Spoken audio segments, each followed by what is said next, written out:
Hello, everybody. Welcome to the Buckeye Weekly Podcast. I am Tony Gerdeman, here as always with Tom Orr.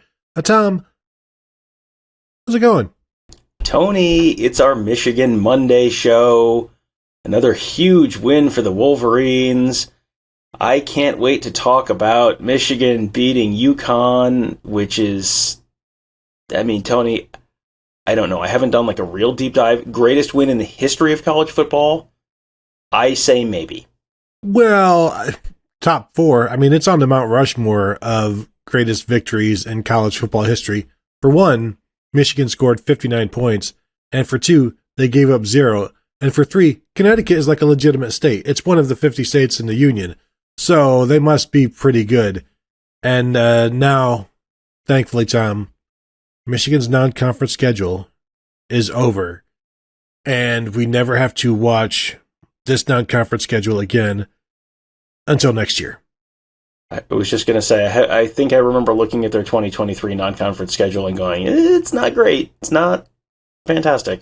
Have we mentioned how they got this schedule on the previous show, where they were scheduled to play UCLA home and home this year and next year, and paid like $1.5 million to get out of that so they can pay Hawaii like $1.9 million and whoever else it is next year like $1.7 million or something. So they're paying like, I don't know, Tom, what's the math on that? Like $4 million, $4.5 million to not play anybody of note and to just have the easiest non-conference schedule we have seen in the Big Ten since Brett Bielema was at Wisconsin. It is, it is not exactly a profiles encourage moment, and this is one of these things that's going to get held against them when you get to college football playoff time. Like, that is, I don't know if it's going to keep them out if they're 11-1 and whatever. If they're 11-1 and they lose to Ohio State and they don't win the Big Ten East and they don't go to the Big Ten championship game, this feels like this is something that's going to get held against them. It's like a team that kind of buffs up their NCAA tournament resume with a really crappy non-conference schedule, and then it's like, well, yes, they won 24 games, or 20 games, or whatever it is, but do they really deserve to be in? And it feels like we'll see whether this holds them back. I did see that they had 7 different quarterbacks complete a pass, which, that, like, you're getting down to like Make-A-Wish kids at the end of that. How do you 7 quarterbacks? You're pulling people out of the stands. Yeah. So anyway, we looked at this and we said, you know what? We're not going to talk about this week. Michigan, UConn. We've done 2 weeks of Michigan beats up little sisters of the poor. We're not doing it anymore. Yeah, and I'm still trying to figure out how I actually write about it and what I'm actually going to write about, because there's no sense in writing about this game. So instead, what we're going to do is look at the real threat, not the real threats, the other threats for Ohio State and the Big Ten West, specifically Penn State. So maybe we consider this a Penn State Monday type of deal, because Penn State on Saturday, Tom, became the first Big Ten team in world history to go to Jordan-Hare Stadium and play, and then also beat the Auburn Tigers. And they beat them senselessly at 41-12. And I don't even know if it was that close. This was a physical mismatch, which when we've seen the Penn State line of scrimmage over the years, I'm surprised that we're saying that against in a matchup against one of the SEC West Blue Bloods. Yeah, and I think going into this game, my only hesitance to pick Penn State to win by, a touchdown or two. I wouldn't have picked them to win by 4 touchdowns, but my only hesitance to pick them to win by more than a touchdown or something was the Penn State offensive line has been bad for like a decade. And, Auburn is a deeply flawed team, but generally, if you are down in the Sweet Tea Belt, you've got some defensive linemen. That you are generally pretty good in the trenches. And then if you have issues other places, well, you have other issues other places. But a good defensive line going up against an iffy offensive line is usually enough to sort of derail an offense. And, I watched the whole game, and then at the end I thought, I wonder if this means that Penn State's offensive line is finally better now, or if this means Auburn's defensive line is not really mighty SEC defensive line Auburn. Because, frankly, the answer could be a little bit of both. Yeah, I think the answer is a little bit of both. And I also think the Penn State offensive line is helped greatly by their two true freshman running backs, Nick Singleton, Katron Allen. Both looked pretty good. Both scored two touchdowns. Nick Singleton went 10 carries for 124 yards with a long of 54. Katron Allen, 9 carries for 52 yards with a long of 18. I think we've seen James Franklin recruit the running back position very well, but those guys haven't produced, and there's a long list of 4- and 5-star guys that he's signed at that position. He's got 2 here. Nick Singleton was a 5-star guy. Katron Allen was like a top 120 kid out of IMG, and those 2 were good and tough. And Singleton's a big play guy, but he's also, he can run between the tackles. Katron Allen is a guy that is comfortable between the tackles and can fall forward. And I think they make that offensive line better. And I'm interested to see what they do moving forward in the Big Ten. This could be something that it's kind of a resurgence for their running game, because these guys to me look like difference makers. And Nick Singleton, 10 carries in each of his first 3 games, with Penn State averaging over 11 yards a carry. And they haven't just played bums, as we would say, bum adjacent maybe, but he's still been impressive. Yeah, I mean, week 1 they played Purdue, and Purdue's not bad. Purdue's 1-2, but they're not bad. Ohio University, who they played in week 2, is not good, which is not great in my household in particular. But it feels like you're seeing what you should be seeing them do to these teams if the line was going to be pretty decent, if the running backs are kind of legit. And during the broadcast, they compared. They brought up the freshman running backs, and I don't remember which guy it was, but compared them to, said, boy, this is not the first freshman that's, done big things in the stadium, and Bo Jackson and Herschel Walker. And it was kind of like, all right, let's dial it back a little bit. And then, I have a note in here that, Singleton was 8 carries for 17 yards and then had 2 long ones.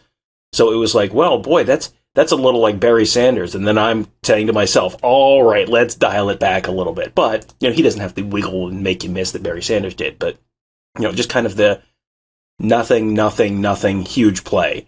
And, it'll be interesting to see when they get to a better defense, a defense that does a better job limiting big plays. What does that look like? What is he able to do against Michigan? What is he able to do against Ohio State? Because, if you're leaning on freshman running backs, I think there are concerns other places on that team where, the wide receivers are probably still not, and, the combination of wide receivers and quarterback play, let's say, are still not at a place where they're really going to be, that's going to be your big threat. So this is a team with a very good tight end, pretty good running right now. What does that look like? Convincing me this is different than Notre Dame. I mean, it feels like they've got better running back talent than Notre Dame and maybe a better offensive line, but, how much better than Notre Dame is it? Well, I think they have better quarterback play as well. And that's not to say they have good quarterback play. They just have, above average quarterback play, which can sometimes be below average because it is so very close to average. And it just depends on the defense, depends on the day, depends on the angle of the sun. But you're right, like the big plays, because if you take away, even Devin Ford had 7 carries for 37 yards, but one of those was a 30-yarder. Like, I wonder, the majority of their carries probably went 2 or 3 yards tops. And, is this a matter of guys just not making plays when they could and it leads to a big run? And if they beat up against a better defense, those guys make those stops in the backfield or before they get to the chains or wherever. And then that 54-yard run by Nick Singleton is an 8-yard run. And what does it do? And I think that's what we have to learn. I think we've seen enough of Sean Clifford to know what he is. I mean, he's been around forever. We've seen him be very, very good, but also know that he can give the ball away at any moment. Sometimes games are too big for him. Sometimes moments are too big for him. Played pretty well in this one, 14 of 19 for 178 yards. Ran it a little bit, scored a touchdown on the ground. This was not too big for him.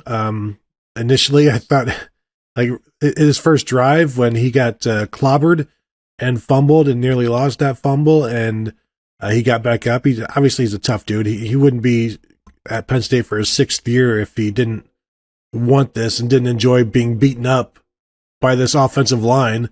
Like, maybe there's some masochism there, but like the offense, I like the receivers are good enough for like a good enough. They can do some things, but it's, Mitchell Tinsley was good at Western Kentucky. He's doing okay here. Brenton Strange is a talented tight end who can, if you're not paying attention to him, like he can get open. If you are paying attention to him, other receivers can get open. Parker Washington's been around forever.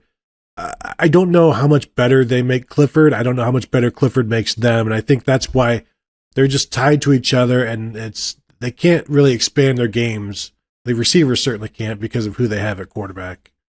Right, and it would be interesting to see a Parker Washington in the Ohio State offense. And, does Parker Washington start for Ohio State? I don't know that he does, but he's probably in the rotation somewhere. And what does he look like with C.J. Stroud throwing to him instead of, the quarterback, Sean Clifford? I was going to say the quarterback combination, but I feel like there's not necessarily as much concern with Drew Aller as there is with Sean Clifford. I do wonder, you have a win like this, and then, the next couple of weeks of the schedule, Central Michigan, Northwestern, and then a week off. A win like this, and they go down to Jordan-Hare and have a decisive victory. It feels like, okay, had they lost, this would have been the moment when the switch flips and now it's Drew Aller's team. Well, they just won, and they won by 30 points, so you're not going to make a switch now. So they're not going to lose to Central Michigan. They're not going to lose to Northwestern.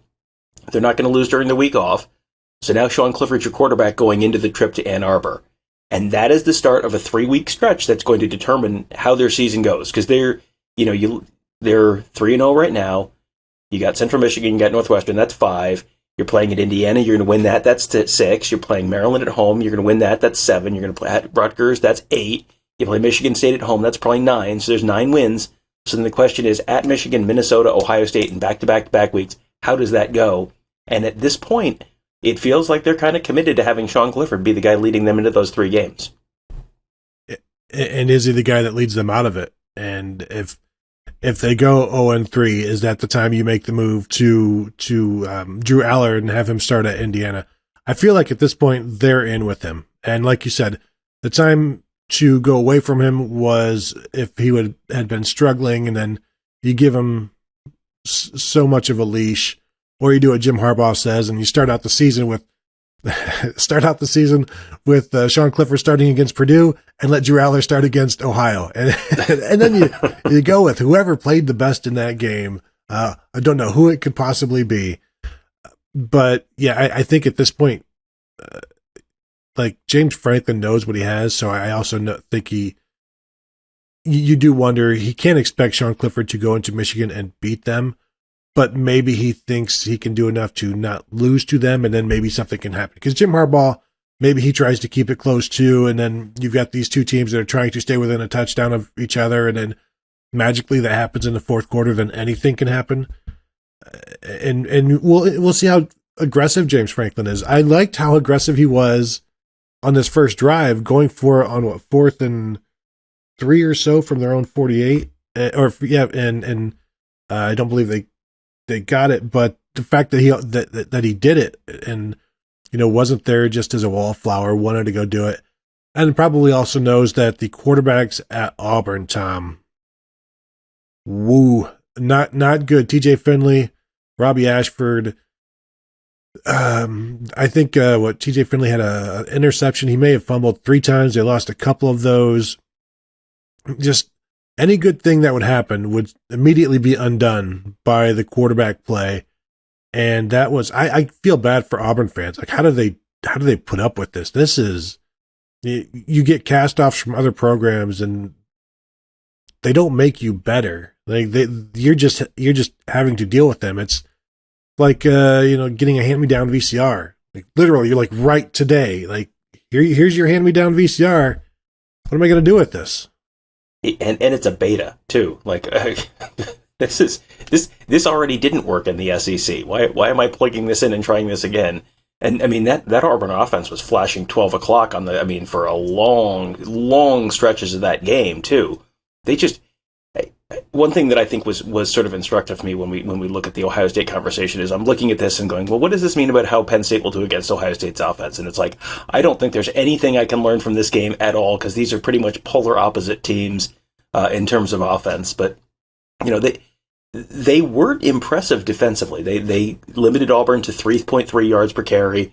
Bigsby and Hunter, those are two good running backs. I mean, the quarterback play isn't great. Tank Bigsby is a good running back. 4.3 yards per carry for him, 3.2 for Hunter. It was, they just kind of controlled the line of scrimmage. And man, who's impressive? There was a lot of talk about the running backs. Abdul Carter, that linebacker that they've got wearing number 11, he 6 tackles, a sack, a forced fumble. He's already looking like, all right, that's going to be a dude. They have some dudes on that team. The defensive line really controlled the line of scrimmage. That's another one where I want to see what this looks like I want to see what they look like in the trenches up in Ann Arbor in a couple weeks. That's when I'm going to officially throw my hat in on this, where even if they lose, if they can kind of play with Michigan on the lines on both sides of the ball, I'll buy in 100% on Penn State being a 10-win type team. I kind of need to see it first, especially on the offensive line. I really kind of need to see it. There were a couple times where they would hit big plays on the ground, but they were even pointing out on the broadcast, this is not where the play was designed to go. Where the play was designed to go, there's just a wall and the line isn't opening up holes. And then, someone cuts it back. Clifford had one like that. I think Katron Allen had one like that. That was a 15, 20-yard run that was they couldn't go where the play was blocked to go. So then he just sort of made something up and went somewhere else. Once you got into the second half, all those holes got a little bigger as Auburn kind of got tired, probably got a little dispirited, and then the holes got bigger. Singleton had 4 carries for 10 yards in the first half. And then 53 and 54 after that. The long one for Devin Ford, that was in the fourth quarter. So it was it's third and fourth quarter when Auburn's down, when it's 24-6, 31-6. That's when and at that point has Auburn kind of started to give up a little bit. But still, you're pushing this team around. I'm not completely putting the stamp of approval on the Penn State offense and defensive lines, especially on the offensive side of the ball, but I am willing to listen at this point and kind of take another look when they play Michigan. Yeah, the fact that they wore another opponent down, I think it's not nothing. And I'm looking to see when the last time it was they had over 200 yards rushing in back-to-back games. You have to go back to 2020, COVID year, at Michigan and at Rutgers. Not exactly murderer's row for Big Ten teams back then. And this is something that Penn State has struggled with. And I think one of the while they didn't have a lot of, just consistent runs, and they had 3 big runs, but Singleton and Allen were never tackled in the backfield. To me, that's significant. Then you look at what the Penn State defense did, and they had 11 tackles for loss, 6 sacks. They were winning that side of the line of scrimmage as well. And I was impressed at how well they did bringing down Finley and Robbie Ashford in the open field, and especially one day after watching Ohio State's defense try to do that to Daquan Finn of Toledo, and seeing them miss him wildly, and seeing Penn State bring these guys down and look under control doing it. And they were coming from many different angles. Looks like they've got, like you said, it looks like they've got some guys on defense. Joey Porter Jr., from the first time we saw him, 3 years ago or whatever, was a guy that you took notice of, even as a true freshman, a 6'2" corner, just really big, really confident, and, not backing down to receivers that Ohio State had back then who were future NFL guys. And, they've got safeties as well. But, the defensive line, can they get to a quarterback like C.J. Stroud? Can Ohio State's offensive line hold up?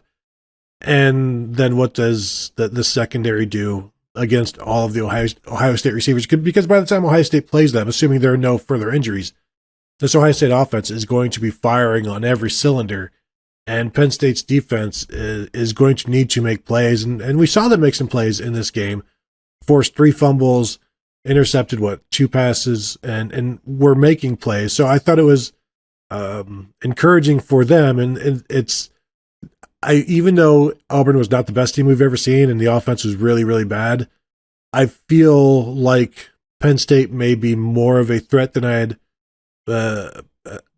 had them before. Now, I may have just moved them from like a threat level 3 to a threat level 5, but I do feel better about them being better after watching them against Auburn.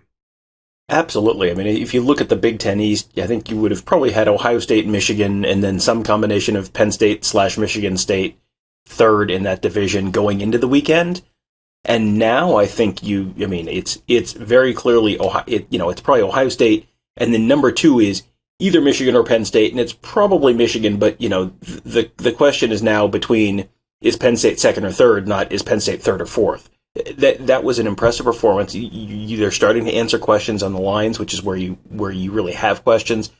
But like I said earlier, I don't know how much you can really take from the defense's performance against Auburn in terms of what it's going to mean against Ohio State, because they're such a different offense. But there was a point where Gary Danielson said Penn State has the corners who can cover the receivers from Ohio State. Do you agree with that? I mean, I feel like Joey Porter, yes, is going to be able to, not necessarily shut down whoever he's on, but do a solid job against whoever he's on. Does Penn State have the corners who can cover the receivers from Ohio State? Yeah, like I said, I like Joey Porter. He's one of my favorite corners in the nation, but he's one. And Ohio State will have 4 or 5 receivers on the field on any given play, and there's more than just the wide receivers, and there's more than just the inside receivers. There's also the tight end, and we still haven't seen many passes to the running back. So, yeah, okay, go ahead and what were his exact words? Shut them down, stay with them, contain them. I think it was the way I wrote it down was Penn State has the corners who can cover the receivers from Ohio State. Well, I mean, at times I would agree, but you got to do it for an entire game, and I don't think you can. Now, can they make some plays to steal some possessions? Perhaps, but in any matchup in the Big Ten between corners and Ohio State's receivers, you're crazy if you're taking anybody but Ohio State's receivers in that. And, a lot of the pressure, you mentioned they were up 4-0 in turnovers at one point. I don't remember if it finished +4. I think it was a little closer than that. But, they were +4 in turnovers. A lot of that came from the pressure. I mean, the Auburn quarterbacks were just under constant pressure the whole game. There were 9 QB pressures and 6 sacks in the final box score. That's just, you're just under assault at that point. Can they do that? Can they force mistakes? By getting pressure against Ohio State, can the defensive line get there? Are they going to have to bring pressure, or bring extra guys to get pressure to try and force those mistakes? And if they do, then can the corners hold up? If the corners don't have a safety behind them, then how confident are you that the corners can hold up against Ohio State? I think I would change my prediction on the Ohio State Penn State game, and I don't really have a prediction right now, but I feel like the score probably got between 3 and 7 points closer in my mind after watching that Penn State Auburn game. I would still take Ohio State to win that game, but that feels like, that or the Michigan game feel very, very much to me like these are the two teams on the schedule that really have a, better than just puncher's chance of beating Ohio State this year. Yeah, and I don't know who else you would put in there. And even with Ohio State going to Michigan State, like from what we saw against Michigan State, this would take some fluky outcome for Ohio State, which we've seen on the road. Generally, that happens in the evening, but having the Penn State game be a noon kickoff is, again, that's a plus for Ohio State. You don't have to deal with the whiteout because Ohio State has had success there, but it has not been easy. And sure, go ahead and look at the record and say, "Wow, who cares? They're this and 0 or whatever." And it's like, unless you've been there, man, and these kids haven't.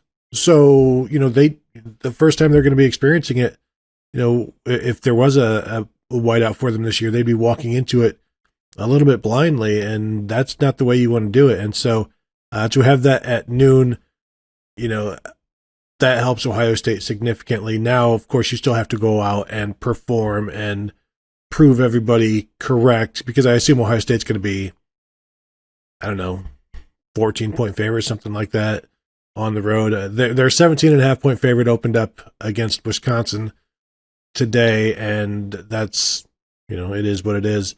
But this Penn State team, I think they're progressing. They're going to continue to progress. We will know obviously more when they go to Michigan October 15th, know more about Michigan at that point. And then, as Ryan Day would say, we'll get our heads out of the water, take a breath, and see where everything is, and have a better idea of where the Big Ten is, and certainly a better idea of where Wisconsin is at that point. But I don't want to look too far ahead, but the Penn State at Michigan game, what do you think? Yeah, that's interesting, and I'll have a follow-up question for you. You can start thinking about this one while I think about the Penn State Michigan game. Your homework is Penn State, Michigan, Ohio State, round robin. Outside of those teams playing each other, how many games do those three teams lose this season? Now that you're kind of through non-conference play, how many other games outside of that round robin do those teams lose? So you can do that homework. I think, and boy, I feel like I know more about Penn State than I do about Michigan right now. Like, you feel like you know what's going on with Michigan, but the competition has just been so bad. Penn State has now had two good quality road wins against Purdue, which, I probably do not need to tell an audience of Ohio State fans that Purdue is not necessarily always an easy place to win at night. They went in there, they won with a come from behind. I mean, it was not, in fact, the greatest drive in the history of college football, like Gus Johnson said, but it was a drive down the field, and they made their plays. And, then you go down to Auburn, and this is not a fantastic Auburn team, but you go down to Auburn and you whomp them. I mean, they got stomped. And, that is something that does not generally happen. That is not something that people are used to seeing happen, especially from a team from the Big Ten coming down there and just absolutely curb stomping an SEC team in its own house. There are limitations to Penn State. You look at the numbers for Sean Clifford and how many of the passes are, within 5 yards of the line of scrimmage, and then all the yardage is yak. Brenton Strange, 59 of his 80 yards of receiving was yards after catch, and that's the tight end. There were, the 17 completions traveled a total of 92 yards downfield. So that's like basically 5 yards downfield, 5 yards and some change. So there are some limitations there with Sean Clifford, and there are some limitations there, with the rest of the offense, and whether that's a product of Sean Clifford or not, that's a whole separate conversation. But, Penn State, I feel more confident in going into Michigan and potentially winning than I did before. I still think I'm taking Michigan, but that feels like that's probably a pretty good, pretty close, low-ish scoring kind of game. I'll set the line there. I don't know if the line has been set yet, but I'll set the line at like Michigan minus 4.5 maybe, and an over-under high 40s maybe, so like a 27-24 kind of game, so maybe a 51 point, something like that, something in that neighborhood, 27-23, Michigan, but not by a lot. All right. Now to your exercise. Before the season, I was convinced Michigan would be losing at Iowa, the fifth game of the season, because of Iowa's defense, and Michigan tends to lose at Iowa. That was before I saw how uninterested Iowa was in having an offense, and so I can't expect Michigan to go in there and lose now. And I expect Michigan to beat Penn State. That's at home. Michigan's road games are at Indiana, at Rutgers, and at Ohio State, and of course we're taking out the Ohio State game. So as I'm looking at this, like the most likely losses for any of these three teams, it might be Minnesota at Penn State. I mean, that's not a huge chance of happening, but I would I would say I would expect those three teams, Ohio State, Penn State, Michigan, to go undefeated outside of that round robin. But we know, like, James Franklin is going to lose something. That's why I had no faith in them going to Auburn. Now, is that you lose at Rutgers the week before the land grant trophy? Would I be shocked by that, as Rutgers is trying to get bowl eligible? Not really. Would I be shocked by Minnesota beating them at home? No. But, I guess I would be kind of surprised if they lose to anybody outside of Ohio State and Michigan. I do expect them to lose both Ohio State and Michigan, go 10-2. I expect Michigan to be 11-0 when they come to Ohio State. And Ohio State's going to be double-digit favorites to be 11-0 when Michigan comes to town. So I don't see Penn State being an underdog in any of those games outside of Michigan and Ohio State. Do you? No, they're not going to be an underdog. I just, this is the same thing where I never pick a team to go undefeated during the regular season. Like, it's college football. Bet on something stupid happening. It's like, well, none of these teams should lose to anyone else. Well, none of them should lose to anyone else. Boy, just keep taunting the Kinnick Field gods about, oh no, Michigan. No, Iowa's terrible this year. There's no way Michigan. What could possibly go wrong, Tony? Nothing. Nothing could go wrong. Nothing ever goes wrong at Kinnick Stadium. Just ask everyone who's ever played there. Yeah, it is.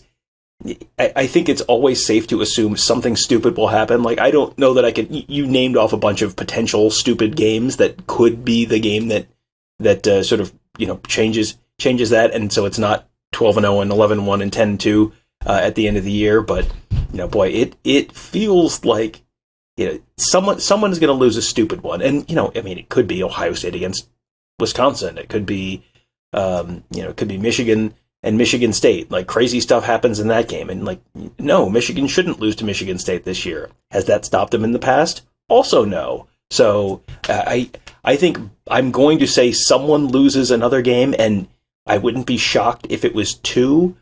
I think I'm going to say most likely, outside of that triangle of games against each other, most likely is one additional loss, followed by two additional losses, followed by 0 additional losses. It's college football. Something stupid is going to happen.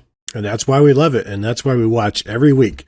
We wait for the stupid. It's like why you hang out in grocery stores and watch people complain. Right? That's why people hang out in grocery stores. That's the only reason they exist. Yes. Cool. That will then do it. Tom, you got anything else before we go? I think we covered it, and we all agree that those three teams are going to run through the Big Ten because the Big Ten is terrible this year. The Big Ten West is, that's for sure. It is. And really, we don't even know how good Michigan, Ohio State, Penn State are because of who they're playing against. I think Ohio State's pretty good. I think Michigan is better than Penn State. I think Penn State is maybe an 8-4 team in a normal year, 9-3, something like that, and they might end up being 10-2 this year. But yeah, I'm kind of with you where they have to trip up somewhere. That's what they do. That's who they are. That's what we're expecting. So, all right, then that will do it for this edition of Michigan Monday on the Buckeye Weekly Podcast. I hope you didn't mind how much we talked about the Connecticut game.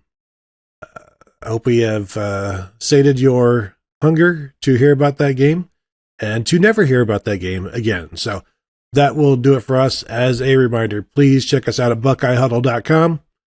Become a member if you want. Check it out. Try it for a month. See if you like it. Or just try it for a year to see if you really like it.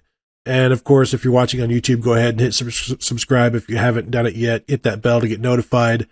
And you will be notified when we drop stuff like podcasts, go live streaming of interviews on Tuesdays and Wednesdays. And when we do our live show on Fridays, all kinds of stuff like that. So hit the bell, be notified. That will do it for today. Thank you all for joining us, and we'll talk to you later.